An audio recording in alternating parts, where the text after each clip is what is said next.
So you wanna make a great dinner from scratch the entire family will love. Look no further than cornflake chicken. The recipe begins just as one might suspect, with some cornflakes. So I am taking out 7 cups of cornflakes and I'm going to add them to the bowl of my food processor here. Now, this is not the biggest food processor, so what I'm gonna do is I'm gonna add these cornflakes in batches, process, and then add some more. So this is right about where I want it, and now it's time to add in the seasoning. Going in first, 2 3/4 teaspoon of kosher salt, 1 teaspoon of black pepper, 1 generous teaspoon of paprika, about 3/4 teaspoon garlic powder, and about a 1/2 teaspoon of onion powder. Just pop the lid right back on and give it a mix. That paprika in there will help you to determine whether or not your spice is evenly distributed throughout the cornflake. This is looking good. Now what we're gonna do is add in some oil. I'm just adding about 1/3 cup of avocado oil to my measuring pitcher here. You could also use canola oil or vegetable oil if you prefer. Any flavorless oil will do just fine. Adding oil to the cornflake mixture is what's gonna help that chicken get really nice and browned and golden and perfectly crunchy, crispy. I'll start by slowly drizzling in this oil and pulsing until it gets evenly mixed throughout my cornflakes here. I'm just removing my blade.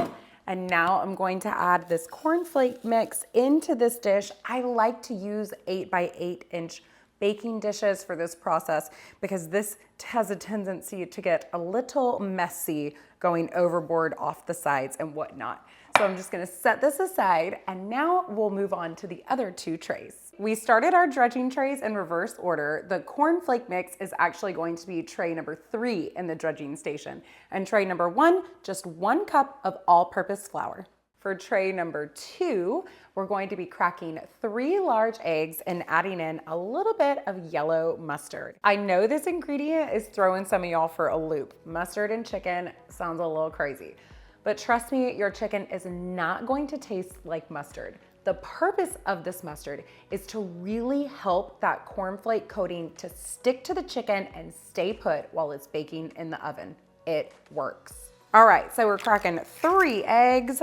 Now we're gonna add about 1.5 tablespoons of yellow mustard. And I'm just gonna use my little whisk here to bring it all together. Today, I'll be working with chicken thighs and chicken legs. But if you prefer white meat, you could also use bone-in chicken breasts, and the recipe can easily be adapted for boneless chicken breasts and chicken tenders.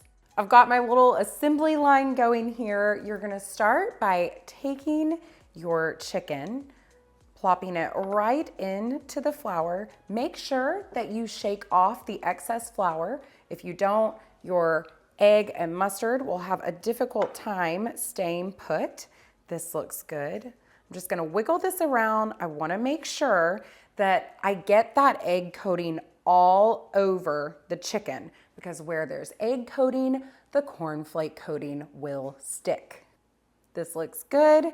Into the cornflakes, help it along a little bit, pick it up, pat it in. This is exactly what you want to see, guys, right here. Perfect. Anywhere you see little bare spots, just pick up your cornflake coating and pat, pat, pat. And once it looks really good and covered, we're gonna plop it over here on the baking sheet. I'm gonna keep going until all of my chicken is perfectly coated. So the chicken is ready to go in the oven. You'll notice that I left some space in between each piece of chicken. This is so that there is room for it to brown and crisp up on the sides. If you were to cram it all in there on the baking pan, you're gonna end up creating sort of steam in between the chicken and it can't get crispy. So what we're gonna do is pop this in a 350-degree oven for 45 to 50 minutes until that chicken is fully cooked through, and then it'll be time to eat.